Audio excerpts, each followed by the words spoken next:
Hello, dear friends. Good evening. Such a beautiful, beautiful evening. So let's continue our story. Last time we talked about the secret name of Ra and Isis, which who is the daughter of the sky. I think it's Nut. Yes, daughter of Nut, and also Isis is also the wife of Osiris. Osiris is the son, the big son of Nut, and so she's the queen, and she is not yet the queen. She asked the secret how to let her husband to be the king, and she asked about the hidden secret name of Ra, and Ra transferred his secret name through heart to Isis, and then Isis got the power, and Osiris became the king. She became the queen, and now we will talk about the treachery of Set, the treachery, treachery. I have not yet heard about this word, or I'm not very familiar with the word of treachery. You can think it about betrayal and dishonest. Yeah, this meaning. So the dishonest or betrayal of Set. So here is a little bit of the story of Set. Set is actually the son of Nut. Nut, the goddess of sky, has 5 children. The first one, the big brother, is Osiris, and then the second brother is Hoarios. It's hard to pronounce. And then the third child is also a boy, is Set, S-E-T. Some pronounce it S-E-T-H, Set. So 3 boys and 2 girls. The big sister is Isis. Isis later on married to the big brother. Osiris and Isis, they became a family. And Nephti, and the younger sister, the youngest is Nephti. Nephti, let me see her name's full name pronunciation is Nephti, let's say. And Nephti married to Set. So big brother, Osiris, Isis, and then Set and Nephthys. So when Ra, the first ruler of this world, retired to heaven, Osiris, the just and gentle son of Nut, the sky goddess, Nut is the sky goddess, the just and gentle son, became Pharaoh of Egypt, or the king of Egypt, or the ruler of Egypt. He found its people living like animals. It's a little bit like Greek mythology. Prometheus and Epimetheus found people living a miserable life. So this is why Prometheus went to steal the fire, right?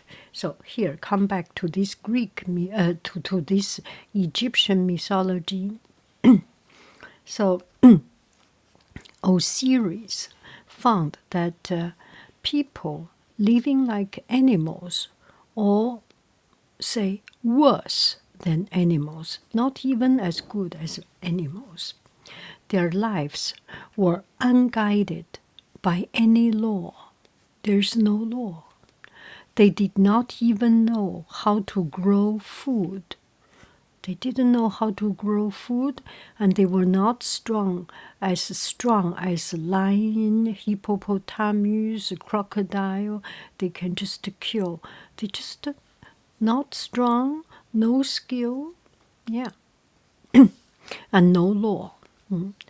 They ate only flesh and existed by hunting with spears and slings.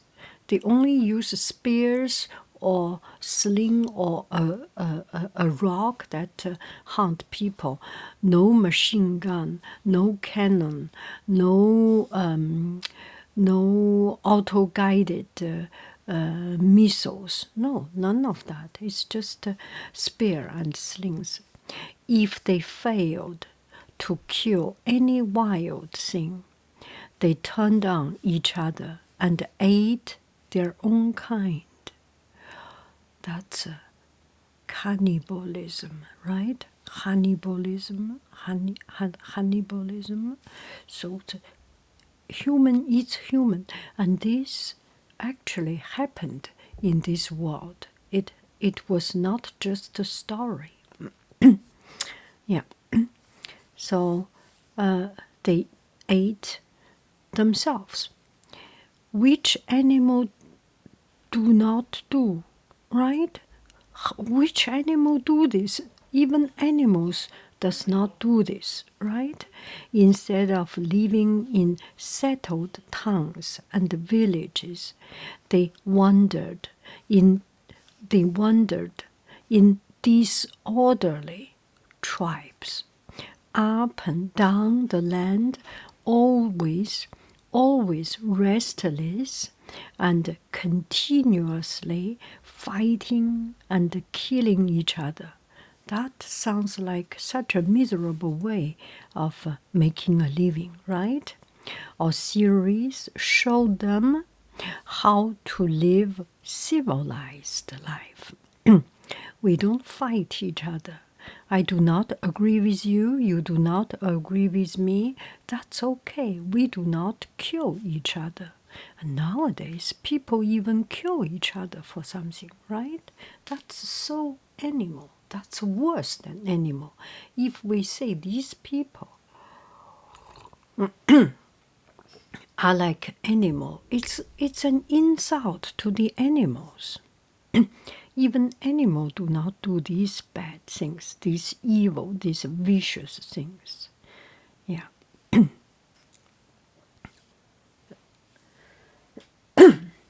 So Osiris showed them how to live civilized life. He made wise laws. He made laws, which is wise, which is just, and encouraged his people to obey them and live peacefully together. He made law, and the law is just. It's not just I think of something, I think it's right, and then make a law. No, it's not like that. He made just law and right law, reasonable law, and he encouraged people to live peacefully together, to follow the law, and not to go against the law, right? He taught them to praise the gods and to build magnificent temples in their honor, build temples for the gods.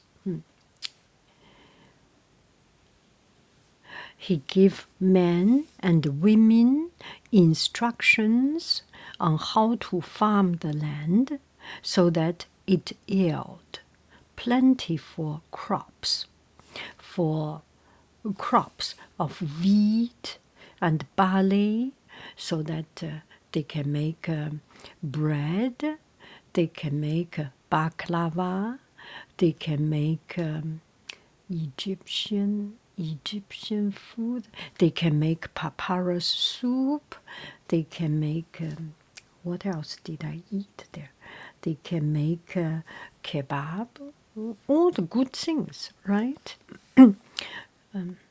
So they can make kubide, shawarma. Yeah. Let me see where I am. So that and Osiris told them how to grow fruit trees and how to cultivate the grapes for wine. So they can eat the grape, they can make wine. Soon, peace and prosperity replaced anger and want and ambition, desire. And the people of Egypt loudly praised Osiris, the god. He's a very good god. He made good rules. So everyone was happy and they praised him. But not all the gods were pleased.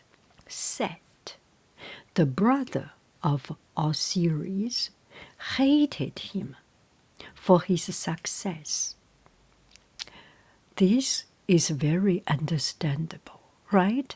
When people are successful, they got haters, right? The more you are successful, the more haters you have. And sometimes the number of haters is just an evidence of your success. So take it, both sides. Yeah.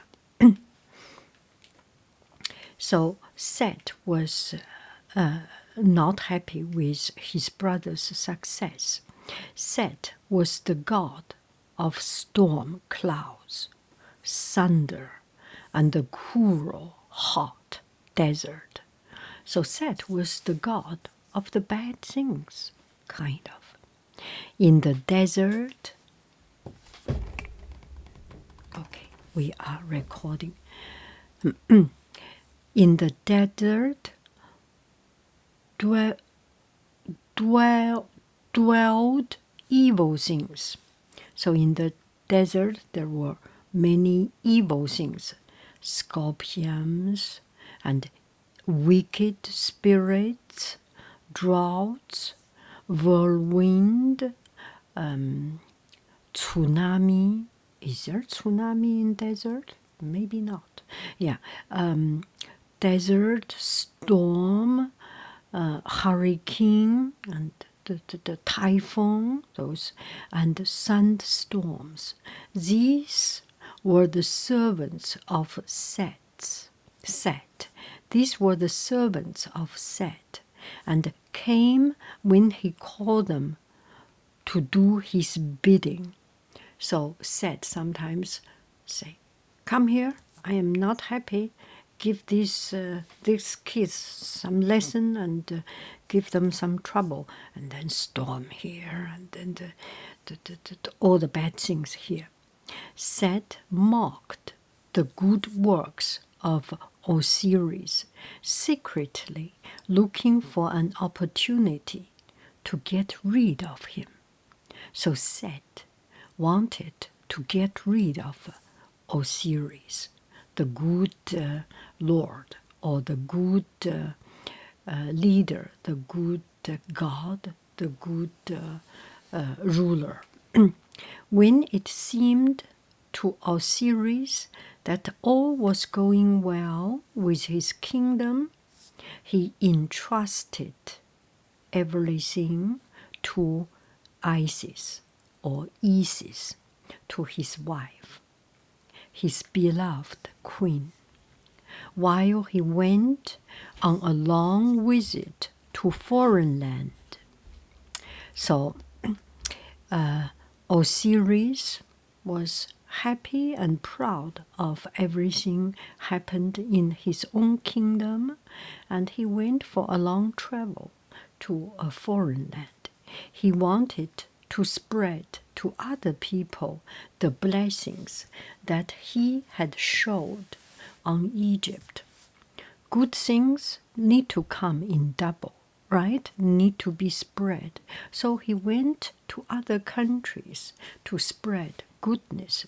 So instead of taking soldiers and weapons of war, he took priests and musicians carrying his message of wisdom and peace in music and song. In good appraisal, he was everywhere welcomed and courteously heard.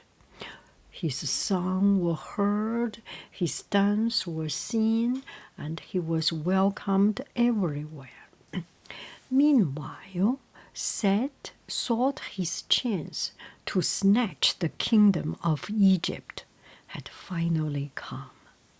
Deceivingly, he offered to lift some of the heavy burden of government from Isis' shoulder, but she refused.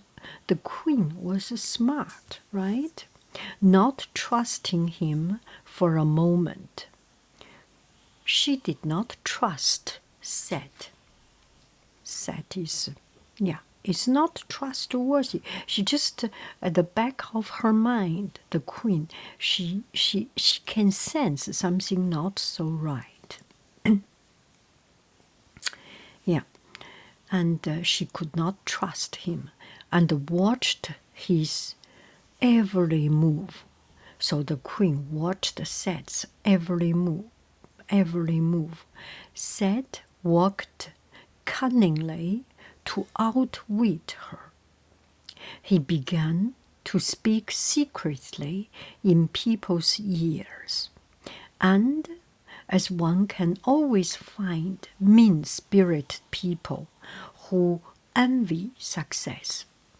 We have no shortage of envious people, of evil-spirited people who envy people's success, right? This, even today, it is true.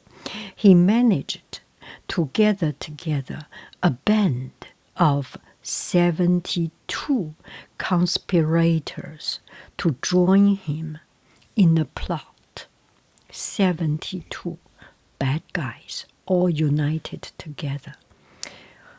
Another interesting thing, I see that in Egyptians mythology, there is a lot of 7 happening, right?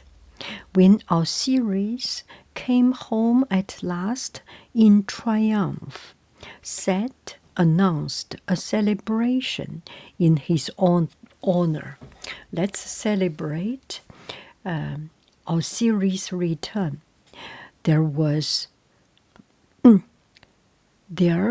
would be a fest, and Set let it be known that everybody would receive a rich present. Set already made his idea. No, we will have a celebration and everyone will receive a gift, a very rich gift, and you will have good food, good drink, and all these fun things.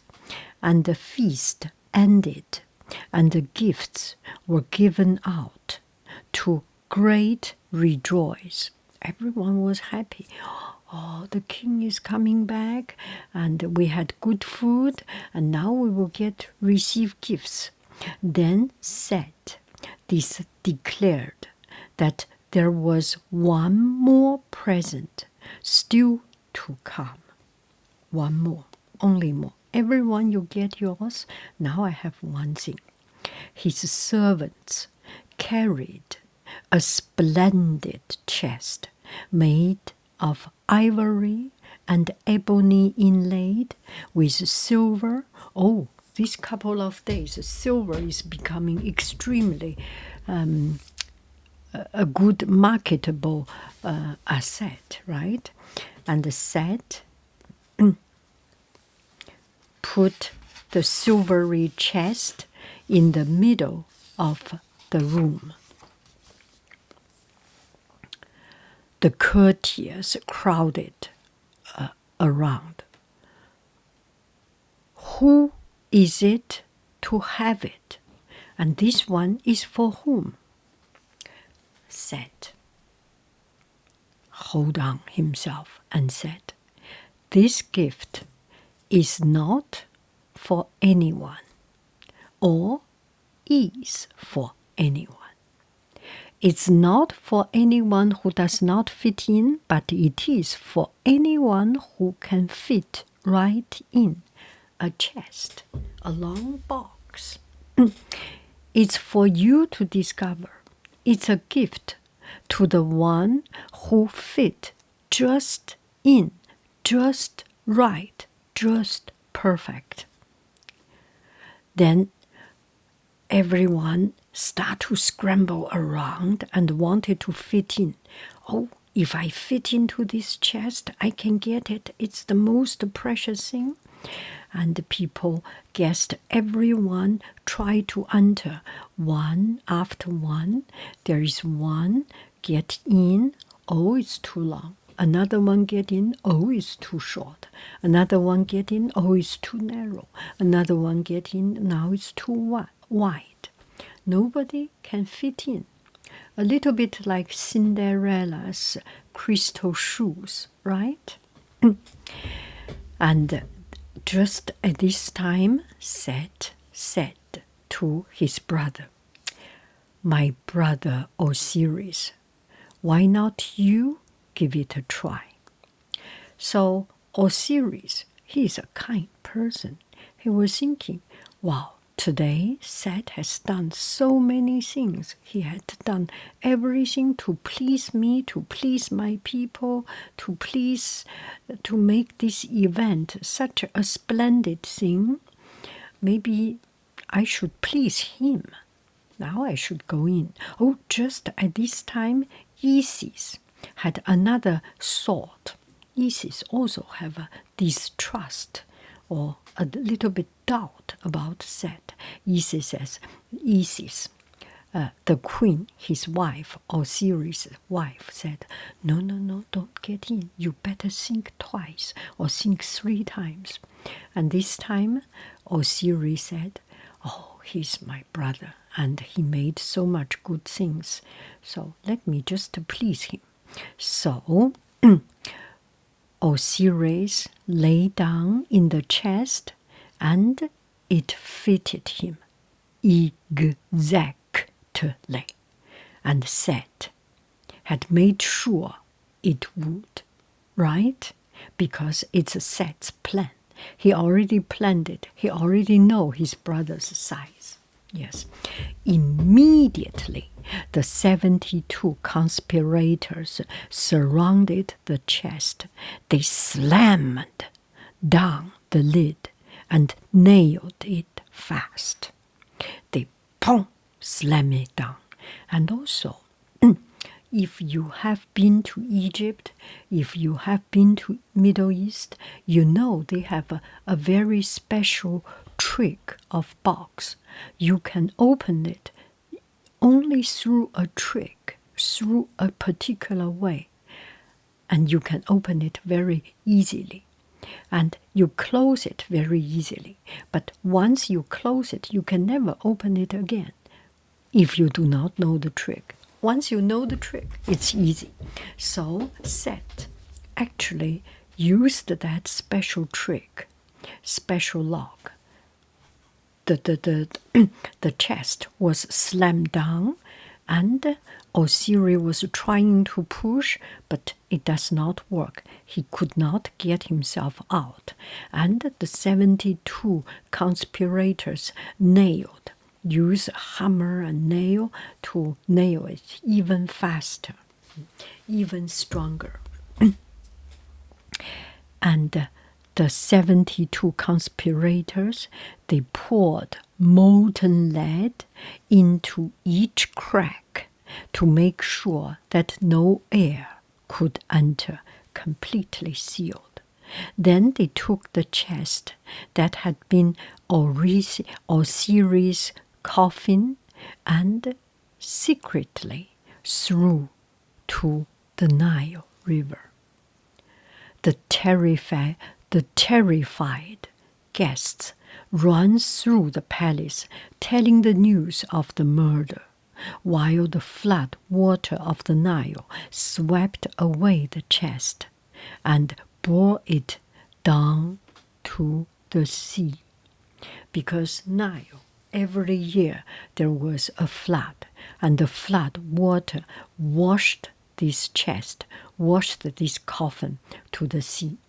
The waves of the sea tossed it this way and that way, bring it at last to a foreign shore, close to the city of Byblos in Syria. A large wave carried the chest high up on the beach and washed it up to a young tamarisk tree that grew on the shore. Tamarisk tree. So it a big wave carried this chest, carried this coffin up to a hill, and on this hill there was a tamarisk tree, a beautiful tree, and this coffin stayed there. The tree sensed that a god that had come to rest near it, it collapsed the chest tightly in its branch and grew closely around it until the chest was quietly enclosed inside the tamarisk trunk. So the branch quickly grow into many small branches, grow a lot of small branches, and then roll around like a rope, roll around, and then leaves, and then new branches completely covered the coffin, the chest. Yeah. The tree flourished and grew wonderfully, so that all who saw it were amazed at the size and the beauty. The king of Byblos, the king of this place, the king of Byblos, admiring the delicious scent of the wood, ordered it to be cut down and its trunk made into a pillar to adorn the great hall of his palace. This was done, and everybody marveled at the great beauty of the pillar, though no one dreamed that it held the body of a god. So the tree was so fragrant, so beautiful, and it was known by everyone, and even to the king. The king saw it, heard about it, and saw it. It smells fragrant, and it's strong and beautiful. So they cut it, made into a pillar in a palace. So now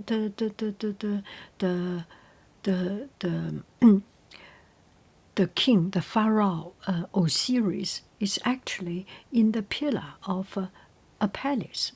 Meanwhile, everyone just so admiring it. Meanwhile, sat on the throne of Osiris, and was pharaoh of Egypt, because he killed the real king. He killed his big brother Osiris, so he can take the place, and he sits on the seat, on the throne of the pharaoh, and he became the pharaoh, the fake pharaoh, right? So that's the treachery of Set, his betrayal, his evil trick. Evil trick. Oh, sometimes bad guys get the better of the day. That happened. That happened. And it's happening now. Bye bye, friends. I love you. I really do. Do, do, do, do. Do, do, do. Goodbye. Bye.